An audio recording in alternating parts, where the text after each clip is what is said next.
Hi, this is Dan Bovee back with more about our greenhouse. One of the questions that I've gotten a lot when people see our project, because it's unique, is why a geodesic dome for a greenhouse? So let me tell you a little bit about some of the benefits of a geodesic dome and why we chose to make our greenhouse a geodesic dome. Geodesic domes do more with less, meaning less materials for more space. And so that has a couple different applications and important ramifications. First of all, in construction, a geodesic dome structure is 40% more efficient if you look at the ratio of surface area to volume that is enclosed. And so as compared to a conventional rectangular structure, a geodesic dome will use 40% less materials to enclose that same amount of space. Secondly, the triangle is inherently a very strong structure. Anyone who's ever tried to nail together 4 pieces of wood and then seen how easily it just tips over can testify to this. And so when you apply that to a structure and build a sphere out of triangles, what you get is an extremely strong structure.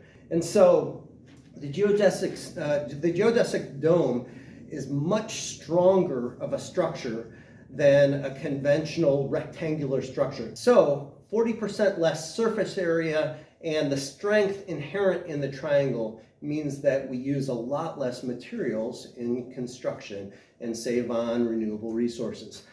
Our specific goal was to keep the internal temperature of the greenhouse to 45 degrees minimum in the middle of a Chicago winter. And so we did all kinds of calculations to see how much BTU loss we thought we would have and the insulation, and it's a balancing act between sunlight and radiant heat transmission and heat transfer, trying to keep the heat inside. And so we think that once the structure is operating, we can keep the internal temperature to 45 degrees without any source of fuel other than sunlight.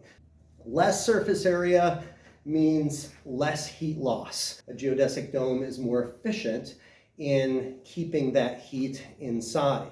The dome shape also causes less wind resistance, and any of you who have lived in old drafty homes can attest to the winter winds beating on that west side of the house and seeping in through the windows and cracks and making you feel cold. The shape of the dome also allows for more heat, more even heat input throughout the day. Think about your south-facing window.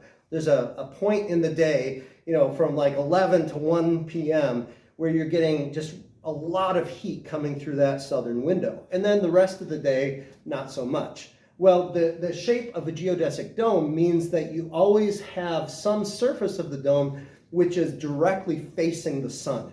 And so that allows for even heat input throughout the entire day. Now, we're a greenhouse, so we're concerned not just with even heat input, but also even light input. Geodesic domes are sometimes compared to giant headlamp reflectors pointing down towards the ground because they amplify all that light down where you want it, where the plants are. Now, one of the things that we had to think about, being in the Chicago area, we're at 42 degrees latitude.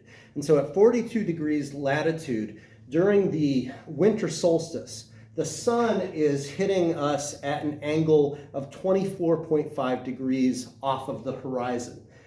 For contrast, in the summer solstice, the sun hits us at an angle of 71.5 degrees off the horizon. And so we specifically designed our geodesic dome to have transparent panels. There are 37 transparent panels that are all around the southern exposure. On the north side, where it would not be transmitting any heat or light, we covered that, insulated it, drywalled it, and then painted it with a special high reflectivity paint, which has an LRV of 93, meaning 93% of the light is reflected back into the room.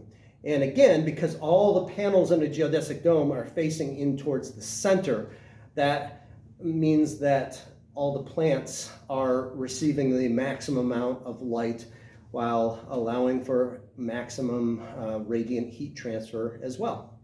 Now we're sponsoring a Coffee with the Neighbors event at 6 p.m. at Kindred Roasters. We'll have free coffee and donuts and an informal and courteous conversation about recent events in our community, after which we'll head over to the City Hall together. Thanks for watching. Please repost this video and subscribe to Save the Greenhouse group on Facebook. Thank you.